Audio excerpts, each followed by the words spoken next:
स्वागत है आप सभी का इंडिया लाइव 24 में। आपके साथ मैं हूं राखी खंडूरी। हाजिर हूं तमाम छोटी बड़ी खबरों के साथ। तो चलिए करते हैं खबरों की शुरुआत। सोनकच्छ में कोरोना संक्रमण के चलते पहले ही किसानों के आर्थिक हालात खराब हो गए हैं और ऐसे हालातों में अब सोयाबीन भी किसानों को खून के आंसू रुला रही है। दरअसल सोनकच्छ, पीपलरवा और आसपास के गांव में इस बार सोयाबीन की सारी फसल खराब हो गई है। यहाँ पौधे तो नजर आ रहे हैं लेकिन उनमें फसल ही नहीं है। ऐसे में किसान उन्हें पशुओं को खिलाने में मजबूर हैं।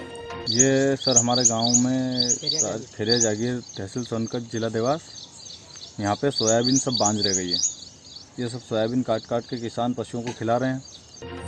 किसानों का कहना है कि पिछली बार का बीमा भी हमें अभी तक नहीं मिला है और इस साल भी हमारी सारी फसल खराब हो गई है। ऐसे में हमारे सामने आर्थिक संकट आ गया है। हम अपने परिवार का भरण पोषण कैसे कर पाएंगे? ऐसे में उन्होंने निवेदन किया है कि संबंधित अधिकारी, पटवारी जांच करवाकर पंचनामा बनवाएं और हमारी फसल का बीमा हमें दिलवाया जाए। इंडिया लाइव 24 के लिए देवास से दीपक झाला की रिपोर्ट। बिहार के भागलपुर में जिला प्रशासन आगामी विधानसभा चुनाव 2020 को लेकर पूरी तैयारियों में जुट गया है। जिलाधिकारी प्रणव कुमार ने बताया कि आगामी विधानसभा चुनाव को लेकर पूरी तैयारी कर ली गई है। चुनाव के मद्देनजर सबसे पहले मास्टर ट्रेनर की पहचान कर उन्हें ट्रेनिंग दी गई है, जिसके बाद अब दूसरे कर्मचारियों को भी प्रशिक्षण दिया जाएगा। इसके अलावा चुनाव के दौरान विकलांग वोटरों के लिए भी सारी सुविधा उपलब्ध कराई जा रही है ताकि उन्हें वोट डालने में किसी तरह की दिक्कत न हो। चुनाव को लेकर के जिला प्रशासन ने पूरी तैयारी आरंभ कर दी है और इस परिप्रेक्ष्य में हम लोगों ने पूरे ज़िले में जितने भी कर्मी कार्यरत हैं, चाहे केंद्र सरकार के प्रतिनिधि कर्मी हो या राज्य सरकार के, सभी का डेटाबेस तैयार कर लिया गया है और अब उनको प्रशिक्षण देने की तैयारी की जा रही है। इस क्रम में सबसे पहले हम लोगों ने मास्टर ट्रेनर की पहचान कर मास्टर ट्रेनर को प्रशिक्षण देना प्रारंभ किया है और इनके माध्यम से अन्य कर्मी जिन्हें कि निर्वाचन कार्य में प्रतिनियुक्त किया जाना है, उनको प्रशिक्षण उपलब्ध कराया जाएगा। सभी कोषांगों का, जितने भी कोषांग को कार्य करना है, वाहन को। इंडिया लाइव 24 के लिए भागलपुर से श्यामानंद सिंह की रिपोर्ट। विश्व प्रसिद्ध पितृपक्ष मेला इस बार कोरोना महामारी का भेंट चढ़ गया। पूरी दुनिया से हिंदू धर्मावलंबी अपने पूर्वजों की आत्मा की शांति के लिए गया जी आते थे, लेकिन इस बार वैश्विक महामारी कोरोना की वजह से विश्व प्रसिद्ध पितृपक्ष मेला स्थगित कर दिया गया है। पितृपक्ष मेला की वजह से पंडा, फूल, पूजन सामग्री, प्रसाद के दुकानदार तथा हजारों लोगों के जीविकोपार्जन पर प्रश्न चिन्ह लग गया। इस वर्ष पितृपक्ष नहीं प्रारंभ होने से विशेष करके तीर्थ पुरोहितों और हम लोग जो पुरोहित हैं, गया जी के पंडित लोग हैं और भी लोकल जितने भी व्यापारी वर्ग के लोग हैं जो वहाँ पे दुकानदार वगैरह हैं, वो सब में व्यापक असर पड़ा है, जिसके तहत हम लोग पूरे वर्ष तक इस पितृपक्ष के लिए इंतज़ार करते रहते हैं। आगंतुकों का और अपने तीर्थ यात्रियों के बारे में सोचते हैं और पितृऋण से मुक्त करने के लिए उनको श्राद्ध और कर्म कांड करवाते हैं। पंडा समाज के लोगों ने कहा कि लाखों लोग जो इस व्रती से जीविकोपार्जन चलाते थे, मेला स्थगित होने के कारण लोग भूखमरी के कगार पर पहुंच जाएंगे। देखिए, राजस्व विभाग जो कि नोडल डिपार्टमेंट है श्रावणी मेला और पितृपक्ष मेला के लिए, उसके द्वारा कल हम लोग को ये निर्णय प्राप्त हुआ है कि पितृपक्ष मेला जो कि प्रत्येक वर्ष गया में आयोजित होता है, वह इस वर्ष नहीं हो सकेगा। इंडिया लाइव 24 के लिए गया से संजीव कुमार सिन्हा की रिपोर्ट। बिहार विधानसभा के चुनाव नजदीक आते ही मुजफ्फरनगर में चुनावी तैयारी जोरों पर दिख रही है। उसी दौरान बोचहा प्रखंड के सहबाजपुर में विकासशील संघर्ष पार्टी के राष्ट्रीय अध्यक्ष मुकेश सहनी ने अपनी पार्टी के कार्यालय का उद्घाटन किया। इस मौके पर हजारों की संख्या में मौजूद कार्यकर्ताओं ने अपने अध्यक्ष का स्वागत किया। वहीं कार्यक्रम के दौरान शहर के डिप्टी मेयर मान मर्दन शुक्ला सहित कई गणमान्य ने पार्टी सदस्यता ग्रहण की। समारोह के दौरान पार्टी राष्ट्रीय अध्यक्ष ने कहा कि अपना राज्य 2 बड़ी आपदाओं के त्रासदी का शिकार बना है। उस परिस्थिति में राज्य की जनता बहुत परेशानियों का सामना कर रही है। के लिए अपने कार्यालय को उद्घाटन कराने के लिए आज ने अपने कार्यक्रम रखा, इसके लिए बहुत बहुत धन्यवाद। और इस मंच पर हमारे मुजफ्फरपुर के डिप्टी मेयर शुक्ला जी, माधवमर्दन शुक्ला जी यहाँ मंच पर उपस्थित हैं। हमारे लाल बाबू सहनी जी, जयनंदन जी, तमाम हम भूपेंद्र जी, तमाम हमारे पार्टी के सभी पदाधिकारीगण। इंडिया लाइव 24 के लिए मुजफ्फरनगर से नवीन ओझा की रिपोर्ट। और यहाँ पर हम रुक रहे हैं एक बहुत ही छोटे से ब्रेक के लिए, लेकिन आप कहीं जाइएगा नहीं, हम जल्द हाजिर होंगे।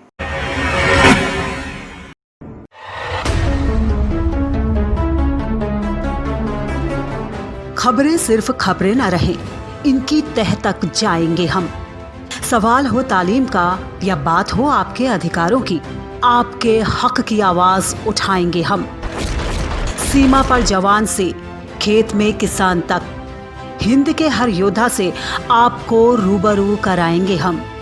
पड़ोसी की चाल से अपनों की ढाल तक, हर मुल्क के नजरिए को आईना दिखाएंगे हम। आंतरिक से अर्थ तक और रक्षा से विदेश तक, आपके लिए हर नित के मायने आपको समझाएंगे हम।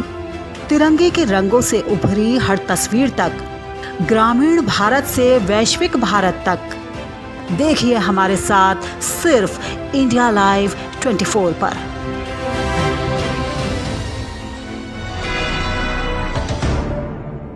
ब्रेक के बाद आपका स्वागत है। चलिए बढ़ते हैं अगली खबर की ओर। सुप्रीम कोर्ट में एडवोकेट प्रशांत भूषण को न्यायालय की अवमानना का दोषी करार दिए जाने के खिलाफ देश में अभिव्यक्ति की स्वतंत्रता को स्थापित करने की मांग को लेकर रामनगर में सामाजिक और राजनीतिक संगठनों के कार्यकर्ताओं ने जुलूस निकालकर प्रदर्शन किया। जुलूस के समापन पर भगत सिंह चौक पर हुई सभा को संबोधित करते हुए वक्ताओं ने कहा कि प्रशांत भूषण पर अवमानना की कार्यवाही जनता के संवैधानिक अधिकार अभिव्यक्ति की स्वतंत्रता के खिलाफ है। प्रदर्शनकारियों का कहना है कि पिछले 5 महीने के लॉकडाउन ने देश की जनता के हालात बद से बदतर कर दिए हैं। अपने अधिकारों के लिए आवाज उठाने पर जनता के ऊपर फर्जी मुकदमे थोपे जा रहे हैं। आज देश में सभी को एकजुट होकर अपने अधिकारों के लिए संघर्ष करने की जरूरत है। सर्वोच्च न्यायपालिका में वकील है प्रशांत भूषण, उनके द्वारा पिछले दिनों जो ट्वीट किए गए थे, जिसमें जो न्यायपालिका को लेकर के कुछ सवाल उन्होंने इसमें कहा था, जिसमें जो देश के एक न्यायाधीश है वो एक मोटरसाइकिल पर थे। इस दौरान महिला एकता मंच की ललिता रावत, कौशल्या, सरस्वती जोशी, सुमन, नीमा, उत्तराखंड परिवर्तन पार्टी के प्रभात ध्यानी आदि मौजूद रहे। इंडिया लाइव 24 के लिए रामनगर से शादाब आलम की रिपोर्ट। छत्तीसगढ़ के सुकमा जिले में मौसम विभाग ने 2 दिन का रेड अलर्ट जारी किया है। तोंगपाल से लेकर कोंटा तक नदी नाले उफान पर हैं। सुकमा जिले की प्रमुख नदी शबरी भी अपने रौद्र रूप में है। नदी का पानी छत्तीसगढ़ से आंध्र प्रदेश, तेलंगाना को जोड़ने वाला मुख्य मार्ग NH 30 पर आ गया है, जिसके बाद आवागमन पूरी तरह से बाधित हो गया है। यहाँ हालात इतने खराब हो गए हैं कि साईं मंदिर के पास नदी का पानी आ गया, जिसके चलते दोनों ओर से आने जाने वाले लोग फंस गए। जिसके बाद प्रशासन ने नाव की व्यवस्था की और लोगों को एक छोर से दूसरे छोर नाव से लाया ले जाया गया। हालात की गंभीरता को देखते हुए यहाँ जवानों की तैनाती भी कर दी गई है, जिससे कि विपरीत परिस्थितियों में तत्काल सहायता की जा सके। देख ही रहे हैं, पिछले कुछ दिनों से लगातार वर्षा हो रही है सुकमा जिले में, और साथ ही साथ शबरी नदी का भी जलस्तर काफ़ी हद तक बढ़ गया है, जिसकी वजह से यहाँ पे आसपास जो पहाड़ी नाले हैं इनमें अधिक जल हो जाने की वजह से NH 30 में झीरम नाले के पास कम्प्लीटली जो है पानी आ गया है रोड के ऊपर, काफ़ी 3 से 4 फीट ऊपर पानी है। इंडिया लाइव 24 के लिए सुकमा से मनीष सिंह की रिपोर्ट। पूर्व प्रधानमंत्री राजीव गांधी की जयंती के मौके पर छत्तीसगढ़ सरकार ने छत्तीसगढ़ के किसानों, मजदूरों, वनवासियों को 3 योजनाओं का तोहफा दिया है। राजीव गांधी किसान योजना के तहत धान खरीदी की अंतर की राशि की दूसरी किश्त 19 लाख किसानों को 1500 करोड़ की राशि दी जाएगी। इसके साथ ही गोधन न्याय योजना के तहत पशुपालकों को लगभग 425 करोड़ की दूसरी किश्त दी जाएगी। वहीं तेंदुपत्ता संग्राहकों को साल 2018 की संग्रहित मात्रा की लाभांश राशि 12 लाख वनवासियों के खाते में 233 करोड़ ई पेमेंट के माध्यम से पहुंचाए जाएंगे। वहीं इस मौके पर राजनांदगांव में भी राजीव गांधी कांग्रेस भवन के निर्माण के लिए भूमि पूजन किया गया। इस दौरान राहुल गांधी ने सभा को संबोधित करते हुए कहा कि ये भवन केवल कांग्रेस जनों के लिए नहीं बल्कि आम जनता के लिए भी होगा। वीडियो कॉन्फ्रेंसिंग कार्यक्रम में छत्तीसगढ़ प्रभारी पीएल पुनिया, मुख्यमंत्री भूपेश बघेल, प्रदेश अध्यक्ष मोहन मरकाम शामिल थे। वहीं इस दौरान मुख्यमंत्री भूपेश बघेल ने कहा कि हमारी सरकार राज्य के मजदूरों, किसानों और वनवासियों को विभिन्न योजनाओं के माध्यम से सहायता पहुंचाएगी। इंडिया लाइव 24 के लिए राजनांदगांव से के ठाकुर की रिपोर्ट। उत्तराखंड के मानीला में लगातार हो रही बारिश से अचानक पनोद मोहान नाले का जलस्तर बढ़ गया, जिससे यहां का यातायात करीब 5 घंटे तक बाधित रहा। दरअसल नाले का पानी उफान में होने के चलते पुलिस ने नाले के दोनों तरफ बैरियर लगाकर मार्ग बंद कर दिया, जिससे दोनों ओर वाहनों की लंबी कतारें लग गई। 5 घंटे बाद जब जल स्तर घटा तभी जाकर वाहनों की आवाजाही शुरू की गई। इंडिया लाइव 24 के लिए मानीला से राजेश तिवारी की रिपोर्ट।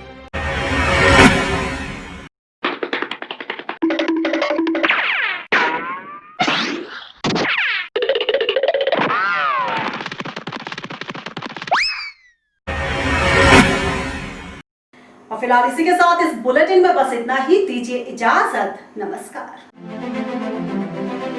खबरों की भीड़ में छूट न जाए खास खबर। सियासत के रंगों में आपकी आवाज रहे बुलंद। देश दुनिया में फैली मंदी की आहट का डर, कोरोना से हारती जिंदगी और घुटनों पर सुपर पावर। अतीत को संजोकर नया इतिहास लिखने की मुश्किल डगर। प्राचीन भारत से न्यू इंडिया तक का सफर देखिए सिर्फ इंडिया लाइव 24 पर।